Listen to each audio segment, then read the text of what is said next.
Hey everyone, Daniel Vining here from danielvining.com, and today we're going to unbox and set up this 5-port Ethernet switch from Netgear.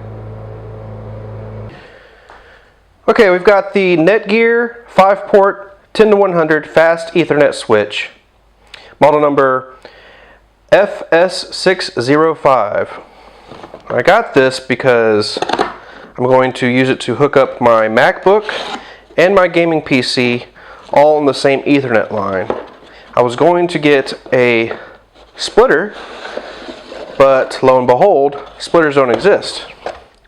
You have to have the circuitry of the Ethernet switch to tell where the signal is going to go. So, new to me, so I'll pass that knowledge on to you. Got the installation guide. We've got, looks like this is the AC adapter.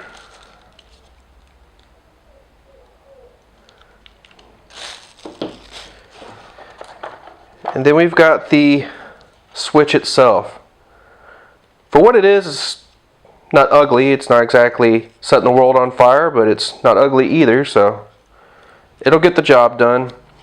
The downsides to this is that it's another plug that I have to plug in. It's another thing that I have to make sure that I manage the cords for. It's another thing that I have to make sure I have a spot for in my kit. So unfortunately, it's not just a simple splitter like you would like with coaxial cable or something like that, but still, everybody knows that Ethernet speed is way better than Wi-Fi speed, especially when you're gaming. So this will be great in my kit.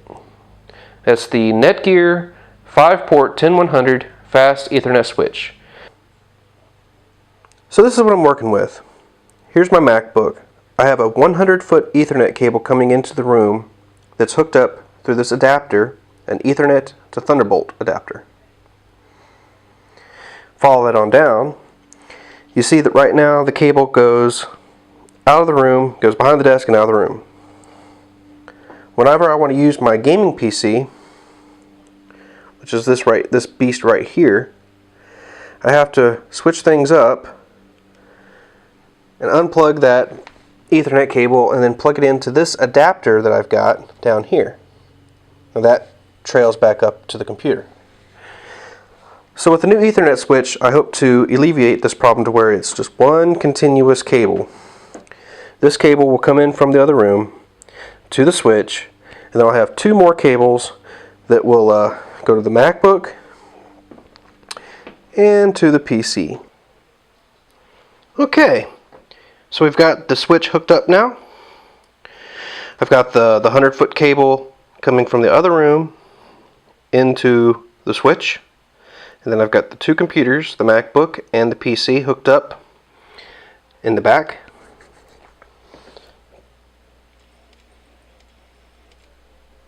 Got a good signal. It works. It's good to go.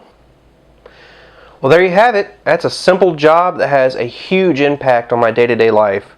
Having to switch between computers, you know, I do all my editing work and all my general internet surfing on my MacBook, and then of course I have this gaming PC for my iRacing, and having to switch back and forth between the two meant that I'd have to unplug the one and plug the other one in. And then there's times when I'm working on a project for iRacing or for a video for iRacing, and the internet, you know, it involves the internet. It involves going back and forth between both computers, and it was a pain in the rear to have to make that adjustment every time. What I ended up having to do was sacrifice speed on the MacBook and go to Wi-Fi, and sometimes that would prove to be cumbersome. But now I can use both with blazing speed, you know, the best speed that Cox Cable can offer me here in Pensacola, Florida, and I'm good to go. So thanks for watching. I'm Daniel Vining at danielvining.com. Don't forget to follow me on Twitter at Daniel Vining. And don't forget to subscribe to this channel, youtube.com/DanielVining. As always, I thank you for watching, and we'll see you next go round.